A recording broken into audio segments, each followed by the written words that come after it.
Hey guys, welcome back to my another mini vlog. আগৰ ভিডিঅ'টোত আপোনালোকে দেখা পাইছিলে আমি পথাৰলৈ গৈছিলো কাতি বিহুৰ দিনা আৰু ইয়াৰ পিছৰ পাৰ্টখিনি হ'ল এইখিনি মই এনেই পথাৰত কিবা কিবি কৈ আছিলোঁ কৈ ভিডিঅ' অকণমান কৰি আছিলোঁ আৰু এয়া পথাৰত ধুনীয়াকৈ সেয়া কৰি ল'লোঁ ধূপ চুপ জ্বলাই কৰি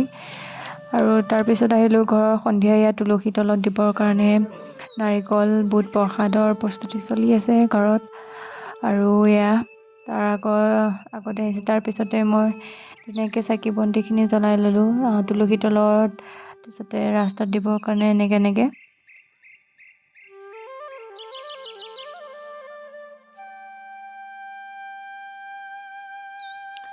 সকলো ঠাইতে হয়তো নিয়মবোৰ একেই নহ'বও পাৰে ক'ত কেনেকুৱা কি নিয়ম নাজানো আৰু আমাৰ ইয়াত যি ধৰণৰ নিয়মসমূহ হয় সেইখিনিকে আপোনালোকৰ আগত দেখাব বিচাৰিছোঁ দেখাব অলপ সৰুকৈ চেষ্টা কৰিছোঁ আৰু এয়া মই চাকি লৈ আহিছোঁ তুলসী তললৈ বুলি আৰু তুলসী তল বুলি নহয় ঘৰৰ পদূলিটো দিম এনেকৈ অকণমানকৈ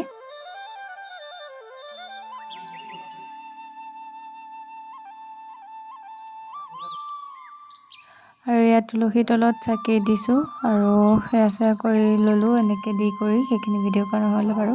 তাৰপিছত এনেকৈ এগছ ভঁৰাল ঘৰতো দিছোঁ চাকি আৰু তাৰপিছত এনেকৈ ৰাস্তাটো অলপকৈ দি দিছোঁ আৰু চাকি যিহেতু আমাৰ ইয়াত দিয়ে সকলোৱে সেইটো নিয়মেই বুলি জানো সৰুৰ পৰা দেখি আহিছোঁ সেই মই দিলোঁ তাৰপিছত এনেকৈ তুলসী তলত চবেই মিলি কৰি এনেকৈ সৰুকৈ আৰু নাম চাম গোৱা হ'ল আজি ভিডিঅ'টো ইমানেই আছিলে ভিডিঅ'টো চাই কেনেকৈ পালে জনাব তেন্তে আজিলৈ বাই।